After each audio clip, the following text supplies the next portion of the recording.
हर हर महादेव। इतिहास कथा मंत्र चैनल पर आप सभी का स्वागत है। मैं आज इस चैनल से आपको नाथ संप्रदाय के पहले गुरु मत्स्येंद्र नाथ के विषय में बताऊंगी। उन्हीं की कहानी आज सुनाने जा रही हूँ। चैनल को लाइक करिएगा, सब्सक्राइब करिएगा। बहुत बहुत धन्यवाद। कहानी सुनाती हूँ, सुनिए। नाथ संप्रदाय के पहले गुरु मत्स्येंद्र नाथ जी हैं। मत्स्येंद्र नाथ महत्वपूर्ण हैं, गोरखनाथ जी के गुरु हैं। मत्स्येंद्र नाथ का जन्म ब्रह्मा जी से माना जाता है। एक बार ब्रह्मा जी मोहित हो गए, उनका वीर्य स्खलित हो गया, जो 88,000 अनेकों तीर्थों में गिरा, जहाँ से 88,000 ऋषियों का जन्म हुआ। कुछ अंश समुद्र में भी गिरा, जिससे एक मछली गर्भवती हो गई। एक दिन शिव जी समुद्र के किनारे पार्वती जी को भागवत कथा सुना रहे थे, परंतु पार्वती जी सो गईं।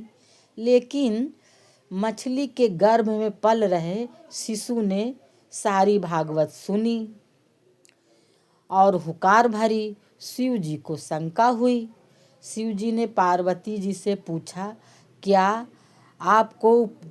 आपको शास्त्र का ज्ञान समझ में आया? पार्वती जी के बजाय मछली के गर्भ से उत्तर मिला, जो गूढ़ शास्त्र और रहस्य आपने समझाया है वे इस प्रकार है। ये सारा ब्रह्मांड शिव है, शिव के अलावा कुछ भी नहीं है। मानव वाणी को सुनकर शिव जी ने योग शक्ति से समझ लिया कि मछली के गर्भस्थ शिशु की आवाज़ है। शिव जी ने कहा, ठीक है, माता के गर्भ में इसी तत्व का सुमिरन करो। जब तुम्हारा जन्म होगा तब भगवान दत्तात्रेय से शिक्षा दिलवाऊंगा। इतना कहकर शिव जी अंतर्ध्यान हो गए। कुछ समय बाद मछली अंडे समुद्र तट से देकर चली गई। एक बगुले ने अंडे पर चोंच मारी। अंडे के भीतर से शिशु जोर जोर से रोने लगा। बगुला डर के मारे उड़ गया। रोना सुनकर कामिक नाम का मछेरा पहुंचा। मछेरा निसंतान था। आकाशवाणी हुई, हे कामिक, इस शिशु का जन्म मछली के गर्भ से हुआ है। तेरी गोद नारायण ने भरी है। भविष्य में यह बालक चमत्कारिक साधु होगा। मछेरे ने शिशु को अपनी पत्नी शारदा दत्ता को सौंप दिया। शारदत्ता ने अपने कलेजे के टुकड़े की भांति शिशु का पालन पोषण किया। यही बालक आगे चलकर मत्स्येंद्र नाथ हुए।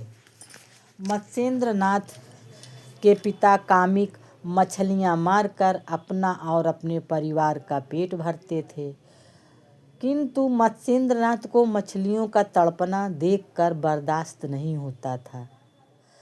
मछलियों के मारे पिताजी का घर चलता है, ये सोचकर उन्होंने ऐसा विचार करके घर छोड़ दिया और शिव जी कहते कहते बद्रीनाथ जाकर तपस्या करने लगे। तपस्या करते करते वो शरीर से जीर्ण शीर्ण हो गए थे। तो शिव जी प्रसन्न हुए और दत्तात्रेय जी को अपने साथ लेकर मत्स्येंद्र के पास पहुँचे।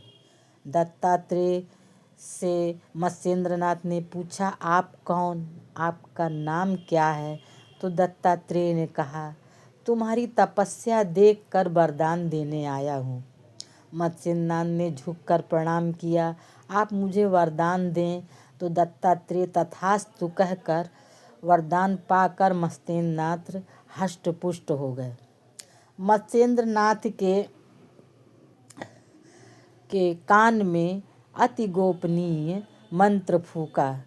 नाथ पंथ की दीक्षा देकर मत्स्येंद्र नाथ को अपने साथ लेकर वहाँ पहुँचे जहाँ शिव जी विराजमान थे। भगवान शंकर को देखकर मत्स्येंद्र नाथ चरणों में गिर पड़े। शिव जी ने कहा, दत्तात्रेय से आपका शिष्य आपका नाम ऊंचा करके अक्षय कीर्ति के अधिकारी होंगे। मत्स्येंद्र को दत्तात्रेय ने वेद वेदांत तंत्र मंत्र शास्त्रों की गूढ़ दीक्षा दी। तीर्थों में घूमते घूमते मत्स्येंद्र नाथ जी जन कल्याण की भावना से शाबर मंत्र का रचना किया। 12 वर्ष की कठिन तपस्या से उन्होंने शाबर मंत्र की रचना की तो भगवान शिव जी ने प्रसन्न होकर वरदान दिया कि हे मत्स्येंद्र नाथ जी, जो भी शाबर मंत्र का प्रयोग शुद्ध अंतःकरण से करेगा सदैव मनोकामना को पूर्ण करेंगे। इस प्रकार से पहली नाथ संप्रदाय की शुरुआत हुई। जय जय हर हर महादेव की।